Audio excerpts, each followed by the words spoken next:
Friends, தென்றலே மெல்ல பேசி இன்றைய எபிசோடில் என்ன நடக்கலாம் அப்படிங்கிறத பற்றி பார்க்கலாம். இன்றைக்கான எபிசோட் இன்ட்ரெஸ்டிங்கான அதிரடியான எபிசோட் அப்படின்னு சொல்லலாம். பரமன் அந்த இளமதி எழுதின லெட்ரு விஷயமாக ரொம்பவுமே கவலைப்படுறாரு. அவங்க ஃப்ரெண்ட்ஸுங்கெல்லாம் வந்து சமாதானப்படுத்துகிறாங்க.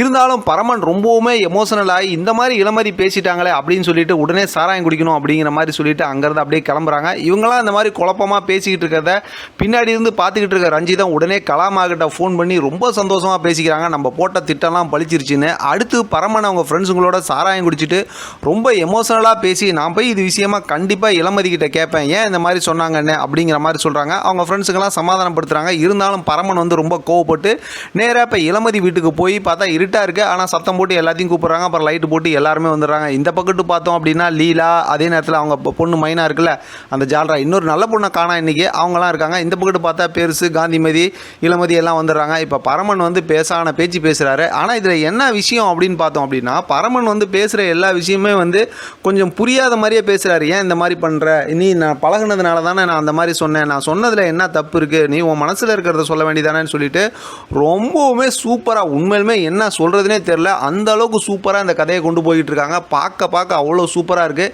ஏற்கனவே நம்ம ஒரு பார்த்துக்கிட்டு இருந்தோம்னால தென்றல் வந்து தென்றலே மெல்ல பேசுங்கிற மாதிரி தான் கதை.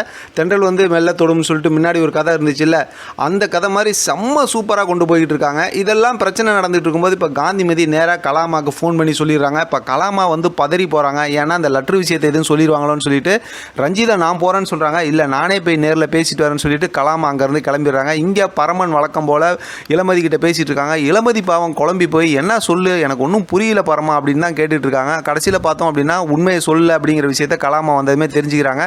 இப்போ பரமனை மிரட்டி அங்கேருந்து கூட்டிகிட்டு போகிறாங்க. ஆனால் இளமதி கிட்ட வந்து பரமன் இந்த மாதிரி பேசுனதில் மைனாக்கு, அதாவது இந்த பக்கத்து லீலாவுக்கு சந்தேகம் வந்துடுது. மைனா கிட்ட சொல்லிட்டு இருக்காங்க.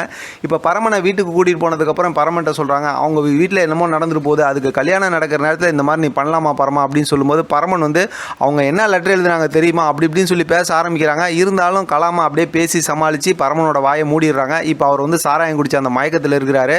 பார்க்கலாம் அடுத்து என்னெல்லாம் நடக்குது, எப்படியெல்லாம் ஸ்டோரியை ரொம்ப இன்ட்ரெஸ்டிங்காக கொண்டு போகிறாங்க அப்படிங்கிறத தொடர்ந்து நம்ம பேசலாம். இதை பற்றின உங்களோட கருத்து கமெண்ட் பாக்ஸில் தெரியப்படுத்துங்க. தொடர்ந்து ஆதரவு கொடுங்க. தேங்க்யூ ஃப்ரெண்ட், தேங்க்ஸ் ஃபார் வாட்சிங்.